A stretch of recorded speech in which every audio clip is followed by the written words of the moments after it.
తాకట్లో ఉన్న మీ బంగారాన్ని విడిపించి ఆ రోజు ఆన్లైన్ రేటుకి కొంటాం. Sharma gold company. ఓం మహాగణాధిపతయే నమః. మహాసరస్వత్యై నమః.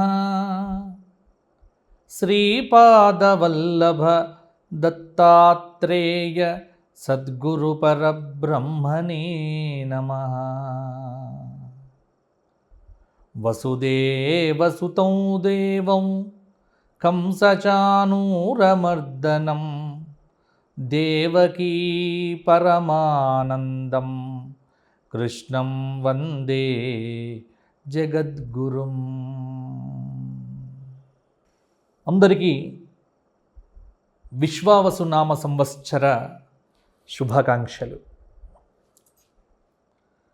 కాలగమనంలో క్రోధినామ సంవత్సరం గడిచిపోయి విశ్వావసు అనే పేరుతో ప్రభవాది 60 సంవత్సరములలో 39వ సంవత్సరం విశ్వావసు. కలియుగ ఆరంభము నుండి 5126వ సంవత్సరమే ఈ విశ్వావసు నామ సంవత్సరం. విశ్వం సమస్తం ప్రకాశయతి కిరణైః ఇతి విశ్వావసు. ఈ విశ్వమును, ఈ చరాచర ప్రపంచాన్ని, ఈ బ్రహ్మాండమును తన యొక్క భవ్య దివ్య అసమాన అద్భుత ప్రకాశవంతమైనటువంటి కిరణములతో ప్రకాశింపచేసేటువంటి అగ్నిస్వరూప సూర్యనారాయణ స్వరూపమే ఈ విశ్వావసు నామ సంవత్సర దేవత, అధిదేవత స్వరూపము.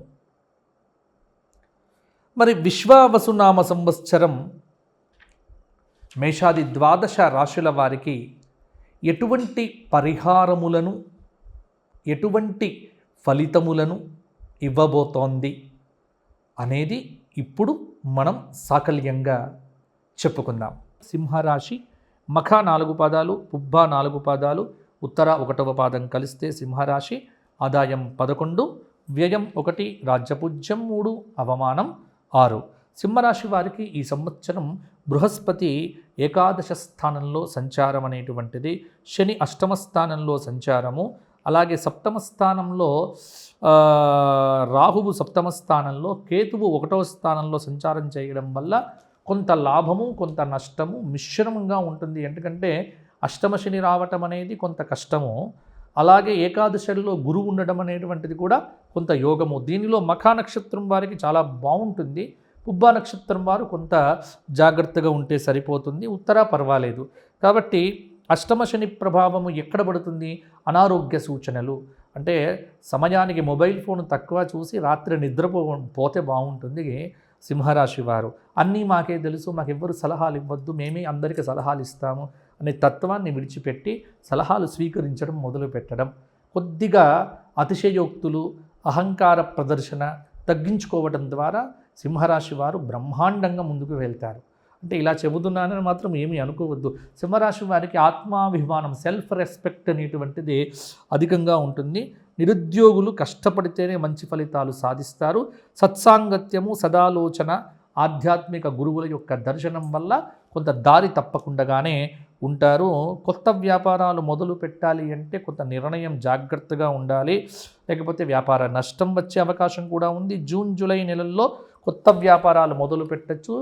సింహరాశి వారికి ఏంటంటే స్వయంకృత అపరాధాలే ఎక్కువ ఉంటాయి. వీళ్ళకి వీరే చేసుకుంటూ ఉంటారు. షేర్లు, మ్యూచువల్ ఫండ్లు కొంత ఇబ్బంది పెట్టవచ్చు. అవగాహన లేని అంశాలలో పెట్టుబడులు మాత్రం పెట్టకండి. అప్పులు తెచ్చి వ్యాపారం చేసేవారు దానికి దూరంగా ఉండండి. శుక్రగ్రహ ప్రభావం వల్ల కొంత కళారంగంలో ఉన్న వారికి ఈ సంవత్సరం సినిమా రంగంలో దర్శకులు, హీరోలు మొదలైన వారికి బాగుంటుంది. విద్యా, సాహిత్య, సంగీత, నాటక, సినిమా రంగాల్లో ఉన్నటువంటి వారికి మంచి పేరు ప్రఖ్యాతులు వస్తాయి. టీవీ రంగంలో ఉన్నటువంటి వారు, అవధాన రంగంలో ఉన్నటువంటి వారు కూడా చక్కగా రాణిస్తారు. విలాసవంతమైన జీవితం గడుపుతారు. వ్యసనములను విడిచిపెట్టడం వల్ల భవిష్యత్తు బాగుంటుంది. సత్సాంగత్యం మేలు చేస్తుంది. సింహరాశి రైతాంగానికి కొన్ని సమస్యలు అధికంగా ఉన్నాయి. అష్టమ శని ప్రభావం చేత చికాకులు, కొంత అనారోగ్య సూచనలు. ప్రకృతిని అనుసరించి పంటలు వేస్తే రైతులకు బాగానే ఉంటుంది. నల్లధాన్యము కూడా కొంత వీరికి అనుకూలంగా ఉండవచ్చు. గర్భిణీ స్త్రీలకు ఈ సంవత్సరము సంతాన యోగం అనేటువంటిది కూడా ఉంది.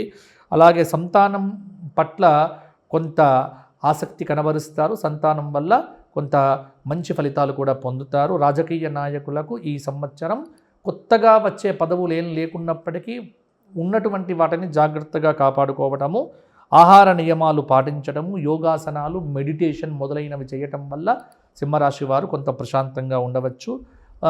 ఏం చెయ్యాలి? ప్రతి శని త్రయోదశి వచ్చినప్పుడల్లా శనికి తైలాభిషేకం చేయించుకోవడము, రాహుకేతువుల కోసం ప్రత్యేక పూజలు, స్త్రీలైతే ప్రతి శుక్రవారం రాహుకాలంలో దీపారాధన చేయటము, శివరాత్రి రోజున, మాస శివరాత్రి రోజున కొంత శివసహస్రనామ స్తోత్ర పారాయణాలు చేయడం వల్ల కూడా సింహరాశి వారికి ఇంకా యోగదాయకంగా ఉంటుంది.